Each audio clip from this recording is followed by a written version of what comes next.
பிரியமானவர்களே, ஆண்டவரும் இரட்சகருமாயிருக்கிற இயேசு கிறிஸ்துவின் நாமத்தினால் இந்த காலை நேரம் உங்களை மறுபடியும் மிகுந்த அன்போடு வாழ்த்துகிறேன். ஆண்டவர் உங்களை தாராளமாக ஆசீர்வதிப்பாராக. இந்த நாள் உங்களுக்கு ஜெயமாக இருக்கும்படி தேவ கிருபை உண்டாகுவதாக. இந்த நாளும் நம்முடைய தியானத்திற்காக ஆண்டுடைய வேதத்திலிருந்து ஒரு வசனத்தை வாசிக்க கேட்போமா? நீதிமொழிகளின் புஸ்தகம் 10வது அதிகாரம் 30வது வசனம். நீதிமான் என்றும் அசைக்கப்படுவதில்லை, துன்மார்க்கர் பூமியில் வசிப்பதில்லை. என கண்பான தேவ பிள்ளைகளே, இந்த காலை நேரம் நம்முடைய தியானம் நீதிமான் என்றும் அசைக்கப்படுவதில்லை என்பதாகும். ஆண்டவருடைய இரத்தத்தினாலே கழுவப்பட்டு அவருடைய பிள்ளைகளாக வாழ்கின்ற நீதிமான்களை அசைப்பதற்கு இந்த உலகத்திலே பலவிதமான சக்திகள் போராடும், மனித வல்லமைகள் போராடும். அந்த மனிதனை அழித்துவிட வேண்டும் என்று பல சூழ்நிலைகள் வரும். ஆனால் வேதம் சொல்லுகிறது நீதிமான் அசைக்கப்படுவது இல்லையா? ஏனென்றால் நீதிமான் நித்திய அஸ்திபாரம் உள்ளவன். நீதிமான் தன்னுடையதான வேரை ஆழமாய் கிறிஸ்துவுக்குள்ளே விடுகிறவன். ஆகவே அவனை அசைத்து எளிதாக தள்ளிவிடலாம் என்பது முடியாத காரியமாக காணப்படுகின்றன.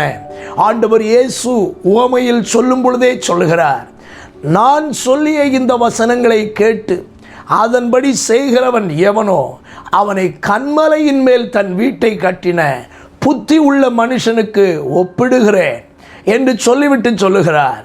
பெருமழை சொரிந்தது, பெரு வெள்ளம் வந்து அந்த வீட்டின் மேல் மோதினது, ஆனாலும் அது விழவில்லை என்று ஆண்டவர் சொல்லுகிறதை பார்க்கிறோம். அபிஷேகம் பண்ணப்பட்ட தாவீதை அழிப்பதற்கு எத்தனையோ விதத்திலே சவுலை போன்ற மனிதர்கள் எழும்பினார்கள், பெலிஸ்தர்கள் எழும்பினார்கள். ஒன்றும் அவனை அசைக்க முடியவில்லை.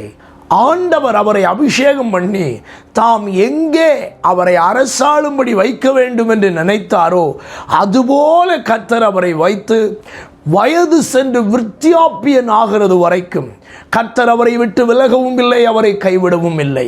ஆண்டவருடைய பிள்ளைகளே, வாழ்க்கையிலே பல சோதனைகள் வருகிறதினாலே, வாழ்க்கையிலே சில போராட்டமாகிய காற்றுகள் வீசுகிறதினாலே, வாழ்க்கையிலே சில பெருவெள்ள சோதனைகள் வருகிறதினாலே கலங்கி போய் ஆண்டவரே நான் என்ன செய்வேன் என்று புலம்புகிறதை வாழ்க்கையை விட்டு அகற்றி சொல்லுங்கள், இது ஒன்றும் என்னை அசைக்க முடியாது. காரணம், நான் ஒரு நீதிமான். எனக்கு ஆண்டவர் வாக்கு கொடுத்திருக்கிறார். நீதிமான் என்றும் அசைக்கப்படுவதில்லை. உங்களை அசைக்க நினைக்கிற சக்திகள் தோற்று போய்விடும். உங்களை அழிக்க நினைக்கிற சக்திகள் அழிந்துவிடும். உங்களை எதிர்க்கிற மனிதர்கள் புறமுதுகு காட்டி ஓடி விடுவார்கள். காரணம், நீங்கள் ஒரு நீதிமான். இந்த காலை நேரத்தில் அந்த தைரியத்தோடு காணப்படுங்கள். ஒன்றும் உங்களை அசைப்பதில்லை. எந்த புயல் வந்து மோதினாலும் அசைக்கப்படுவதில்லை என்று ஃபாதர் பெர்க்மன்ஸ் அவர்கள் பாடின பாடல் நினைவுக்கு வருகிறது. எந்த புயல் வந்து மோதினால் ஒரு நீதிமான் அசைக்கப்படுவதில்லை. இன்றைக்கு நீங்கள் நீதிமான்களாக இருக்கிறீர்கள் என்ற விசுவாசம் உங்களுக்குள் இருக்கிறதா? காலை நேரத்தில் உங்கள் இருதயத்தை தைரியப்படுத்துங்கள். என்னை யாரும் அசைக்க முடியாது, எதுவும் அசைக்க முடியாது.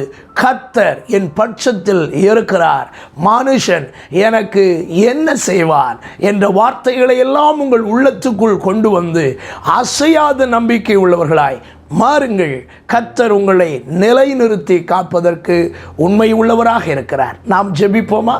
எங்களை அசையாதபடி நிலைநிறுத்துகின்ற சர்வ வல்லமையுள்ள நல்ல தேவனே, இந்த காலை நேரம் எங்களை அசைப்பதற்காக முயற்சி எடுக்கக்கூடிய சக்திகள், மனிதர்கள், சூழ்நிலைகள் எல்லாவற்றிலும் நாங்கள் உறுதி உள்ளவர்களாக இருந்து எங்களை எது ஒன்றும் அசைக்க முடியாது என்கிற காரியத்தில் நாங்கள் உறுதிப்பட்டவர்களாய் தொடர்ந்து உம்மை சார்ந்து வாழ்ந்து கொள்ள எங்களுக்கு கிருபையையும் இரக்கத்தையும் அன்பையும் அதிகமாய் பகிர்ந்தருளுவீராக. தொடர்ந்து உம்முடைய கிருபைக்குள் எங்களை மூடும், ஆசீர்வதியும். இந்த நாளையும் எங்களுக்கு ஆசீர்வாதமாய் ஜெயமாய் மாற்றித்தார். இரட்சகர் இயேசு கிறிஸ்துவின் நாமத்தில் இவைகளை மிகுந்த மனத்தாழ்மையோடு வேண்டிக் கொள்கிறோம் எங்கள் நல்ல பிதாவே, ஆமென். God bless you. கர்த்தர் உங்களை ஆசீர்வதிப்பார். ஆமென்.